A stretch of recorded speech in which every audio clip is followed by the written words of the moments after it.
ভূমিকম্পে মৃত্যুবরণ করলে কি শাহাদাতের মৃত্যু হবে?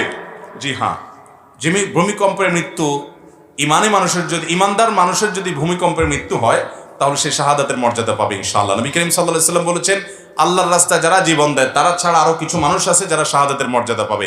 কোন হাদিসে আসছে খামসুন, কোন হাদিসে আসছে সাবউন, 7 শ্রেণীর মানুষ, 5 শ্রেণীর মানুষ তারা শাহাদাতের মর্যাদা পাবে। এর ভিতরে যারা আগুনে পুড়ে মারা যায়, যারা পানিতে ডুবে মারা যায়, যারা কোনো ভবন ধসে, কোনো ওয়াল ধসে মারা যায়, কোনো কিছু নিচে চাপা পড়ে মারা যায়, কোনো মানুষ নিজের জীবন রক্ষা করতে গিয়ে ধস্তাধস্তি তাকে শত্রুপক্ষ মেরে ফেলেছে, অথবা তার জান রক্ষা করতে গিয়ে, তার ইজ্জত রক্ষা করতে গিয়ে তার জীবন দিতে হয়েছে, এই মানুষগুলোকে আল্লাহ রাব্বুল আলামিন শাহাদাতের মর্যাদা দান করবেন।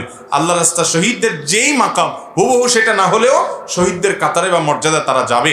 সে আলোকে বলা যায় ভূমিকম্পে ইমানদার যারা দুনিয়া থেকে গেছেন, ইমানদার অবস্থায় আল্লাহ রাব্বুল আলামিন তাদেরকে শাহাদাতের মর্যাদা দিবেন ইনশাআল্লাহ। যদি মা ও মেয়ে একই পরিবারের থাকে তাহলে কি মা এবং মেয়ের স্বর্ণ রূপার যাকাত একসাথে যোগ করবে নাকি আলাদা? দেখুন, ইসলাম প্রত্যেকের অ্যাকাউন্ট, প্রত্যেকের হিসাব নিকাশ আলাদা করতে বলে। মেয়ে যদি প্রাপ্তবয়স্ক হয়, মাও যদি তার স্বর্ণ থাকে, মেয়েরও স্বর্ণ থাকে, তাহলে সেক্ষেত্রে মায়ের স্বর্ণের যাকাতের হিসাব আলাদা, মেয়ের স্বর্ণের যাকাতের হিসাব আলাদা। দুইটাকে এক করা লাগবে না।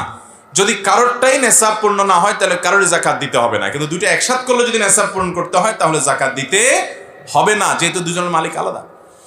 আর যদি মালিক একজনই হয়, মা মেয়েকে পড়তে দিছে, তাহলে তো মালিক তো মা, তাহলে অবশ্যই সেটা মা ইনক্লুড করে যাকাত দিতে হবে। আর যদি মেয়েকে দিয়ে দেয় এবং মেয়ে নিজের, হয়তো অনেক মেয়ে আছে তার ব্যবসা আছে বা চাকরি করেন বা উপার্জন আছে, সেখান থেকে তিনি কিনেছেন, তাহলে ওইটা তিনি তার যাকাত দিবেন, দুইটা ইনক্লুড করবেন।